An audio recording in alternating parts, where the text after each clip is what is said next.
Alors, qu'est-ce qui se passe quand on respire consciemment? Eh bien, ce à quoi on peut s'attendre assez rapidement, c'est le relâchement, qui évidemment va procurer la détente, la relaxation. Et qu'est-ce que c'est que le relâchement? C'est le relâchement de toutes les tensions accumulées dans le corps depuis des décennies et l'expression, le relâchement, l'expression des émotions réprimées. Alors, en fait, l'un et l'autre sont évidemment intimement liés puisque les émotions difficiles que nous ne laissons pas circuler à travers notre corps et à travers notre gorge, par la parole notamment, ces émotions que nous ne laissons pas circuler sont réprimées et comme elles sont réprimées, elles créent des tensions dans certains de nos organes, certains de nos muscles, certaines régions de notre corps. Ça, c'est une façon de vivre, normale, classique. Malheureusement, ce fonctionnement a un coût qui est d'accumuler au fur et à mesure des années et des décennies d'innombrables tensions physiques et une quantité gigantesque d'émotions réprimées. Nous sommes plutôt un canal. Tout doit circuler aisément à travers nous. D'ailleurs, vous le savez, quand vous allez voir votre médecin, il va vous demander comment est votre transit. Hein. Est-ce que ça transite à travers vous ou pas? Si ça n'est pas le cas, c'est un signe de mauvaise santé. Hein, même chose, est-ce que vous buvez suffisamment? Est-ce que vous allez aux toilettes?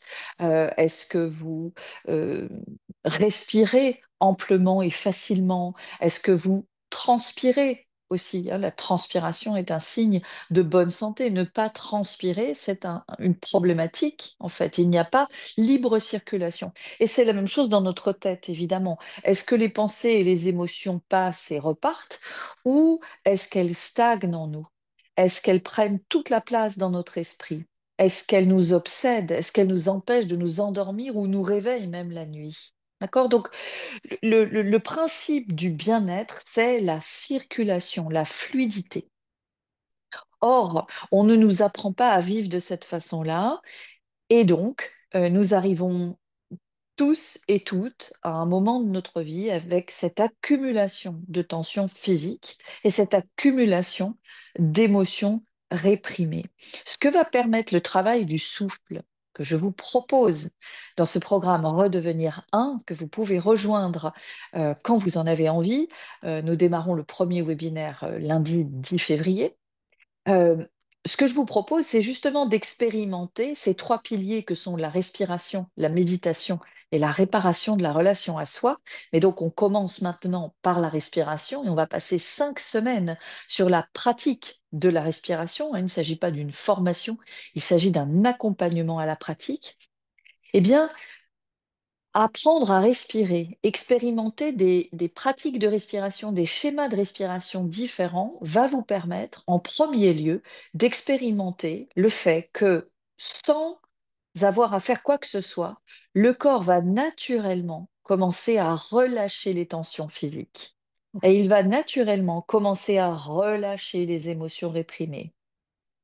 Et cela peut s'accompagner de sons, de fredonnements, de soupirs, de bâillements, de larmes, de paroles que vous avez envie de prononcer, peu importe, et de mouvements, c'est-à-dire que le corps s'est tordu. On l'a obligé à se tordre dans des situations impossible, où il a fallu qu'il se mette dans des positions incroyables pour pouvoir s'adapter aux situations. Et là, il va vouloir se détordre, se détendre et relâcher. Hein. Quand vous expulsez, quand vous relâchez, on a, comme pour l'accouchement, des contractions. C'est la même chose. Le corps, il va expulser, relâcher, laisser sortir. Et c'est magnifique. D'abord, c'est très agréable. On se sent évidemment tellement mieux ensuite. Et c'est vous qui le faites pour vous. Donc, c'est très gratifiant. Et j'aimerais tellement, tellement vous inviter à me rejoindre dans cette pratique pour que ça devienne une habitude de vie, un art de vivre.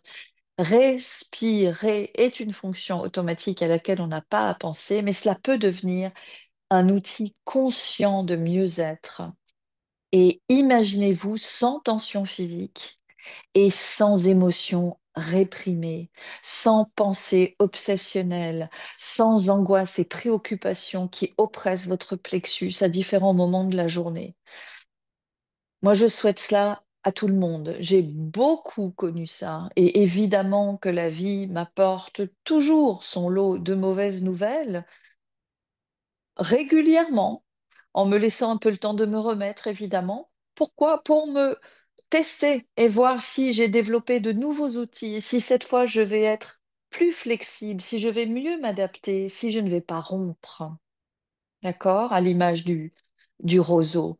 Et donc, toutes ces occasions, ces mauvaises nouvelles, sont des bonnes occasions de pratiquer ensemble, dans un groupe, la respiration consciente qui nous permet de traverser ces situations, qui évidemment nous enseignent la résilience, nous enseignent la sagesse, nous enseignent la lucidité. Et avec cet outil de la respiration, qui est un outil que nous offre notre corps, ce corps merveilleux qui est là pour nous depuis toujours, nous allons pouvoir donc nous donner l'autorisation enfin de relâcher tout ce qui est passé, tout ce qui est crispé, tout ce qui est blessé et tout ce que la société nous a conditionné à croire que ça n'était pas acceptable et que nous ne pouvions pas l'exprimer. D'accord? Donc ça va être vraiment l'effet le plus profond de la respiration que l'on peut commencer à expérimenter dès le démarrage. Dès le démarrage. Euh, donc, expulser toutes ces émotions va nous faire beaucoup de bien, va nous permettre de nous sentir beaucoup plus présents, beaucoup plus en paix. Et rappelez-vous que il y a quelques années, on pensait que ce qui était imprimé dans le cerveau ne pouvait plus jamais évoluer. Hein, maintenant, on sait que le cerveau se développe jusqu'à l'âge de 26 ans. Et puis maintenant, les recherches en neurosciences nous parlent de cette neuroplasticité qui nous permet de modifier des habitudes, d'en acquérir de nouvelles jusqu'à la fin de notre vie. Donc, il n'y a pas d'excuse pour dire non, mais c'est trop tard pour moi, ça sert plus à rien. Bien au contraire, bien au contraire. Donc, les jeunes doivent apprendre à respirer, les actifs doivent apprendre à respirer, les personnes qui ont plus de temps, qui sont à la retraite, mais qui peut-être se sentent plus tellement utiles, doivent apprendre à respirer, les gens en bonne santé, les gens à qui on vient d'annoncer une maladie et qui courageusement cherchent à se soigner le mieux possible, doivent apprendre à respirer. Donc respirons tous ensemble, ou chacun de notre côté, peu importe, de toute façon l'effet sera positif avec nous-mêmes et en relation les uns avec les autres. Donc, je vous invite vraiment à envisager de me rejoindre pour ce programme Redevenir un et de me rejoindre pour d'autres vidéos sur cette chaîne. À bientôt.